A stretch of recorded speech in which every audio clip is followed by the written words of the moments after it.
और अगली बड़ी खबर लखनऊ से है। ताजमहल के बंद कमरे को खोलने के मामले से जुड़ी है। लखनऊ बेंच में दायर याचिका पर अब 12 मई को सुनवाई होगी। अधिवक्ता के हड़ताल के कारण आज ये सुनवाई नहीं हो सकी।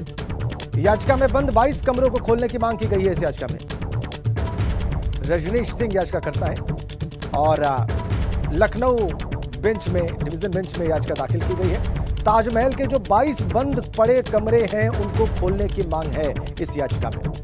ये बड़ी खबर, ये बड़ी खबर। ताजमहल के बंद कमरों को खोलने की मांग है, लेकिन आज सुनवाई नहीं हो पाई। 12 मई को अब सुनवाई होगी।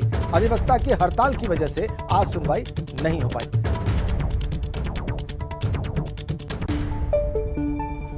तो ताजमहल विवाद को लेकर फतेहपुर सीकरी सांसद और किसान मोर्चा के राष्ट्रीय अध्यक्ष राजकुमार चार का कहना है कि कोर्ट में दाखिल याचिका का स्वागत होना चाहिए, क्योंकि जो विवाद खड़े हो रहे हैं उस पर विराम लग जाएगा।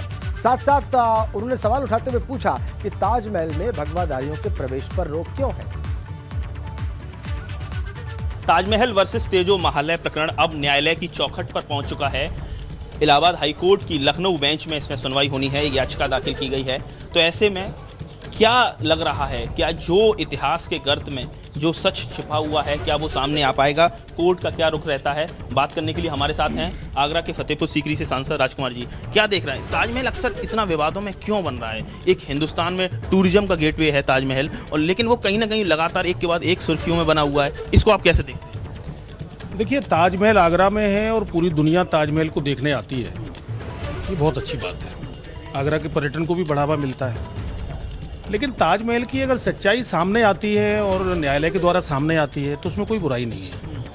भगवान श्री राम की जन्मभूमि अयोध्या पर बाबर ने उसको ज़बरदस्ती बनाया था, मंदिर को तोड़ के, ये सिद्ध हुआ। जब वहाँ खुदाई भी हुई तब भी उसमें धार्मिक मान्यताएं को जो हमारे चिन्ह थे वो सब मिले।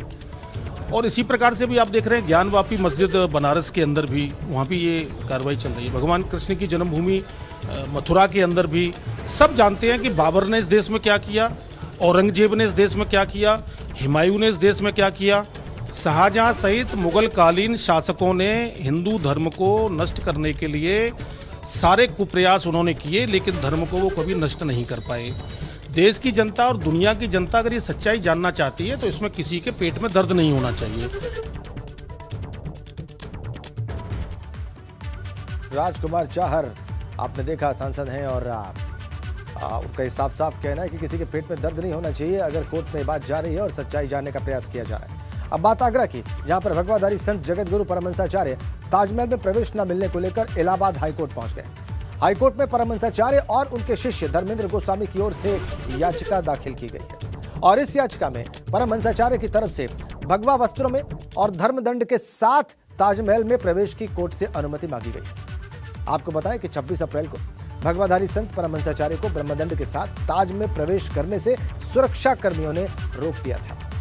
3 मई को आगरा में दोबारा आने पर परमहंसाचार्य और उनके शिष्य धर्मेंद्र गोस्वामी को पुलिस ने आगरा के कीठम गेस्ट हाउस में नजरबंद कर दिया था। अब इलाहाबाद हाईकोर्ट की शरण में है परमहंसाचार्य। याचिका दाखिल कर दी गई है। हाईकोर्ट पहुंच गए हैं परमहंसाचार्य। और इधर भाजपा नेता संगीत सोम का फेसबुक पर एक विवादित पोस्ट वायरल है। वायरल पोस्ट में संगीत सोम ने लिखा है कि औरंगजेब जैसे लोगों ने ज्ञानवापी मस्जिद बनवा दी। 92 में बाबरी और 22 में ज्ञानवापी की बारी। आगे लिखते हैं कि मुसलमान आक्रांताओं ने मंदिर को तोड़कर जो मस्जिद खड़ी की थी उसे वापस लेने का समय आ गया है। सोशल मीडिया के साथ साथ उनका वीडियो भी वायरल हो रहा है। कानून पर विश्वास नहीं, आपको कोर्ट पर विश्वास नहीं, आपको पुलिस पर विश्वास नहीं। गंडों को अपना कर वो कह रहे हैं कि देश में कुछ ना कुछ होना चाहिए। और आइए अब आपको संगीत सोम का विवादित बयान भी दिखा देते हैं। मैं जानता हूं आप क्यों कहते हैं उसके अंदर नहीं जाने दिया जाएगा, क्योंकि हम जानते हैं कि जब अधिकारी कोर्ट के आदेश पे जो गए हैं जब अंदर जाएंगे तो वो देखेंगे वहां तो स्वास्तिक बना हुआ है, वहां तो भगवान की मूर्ति लगी हुई है। आप जानते हैं कि जब बाहर लोगों को ये पता लगेगा तो क्या होगा, आप भी जानते हैं, जो 92 में हुआ वो 22 में होगा।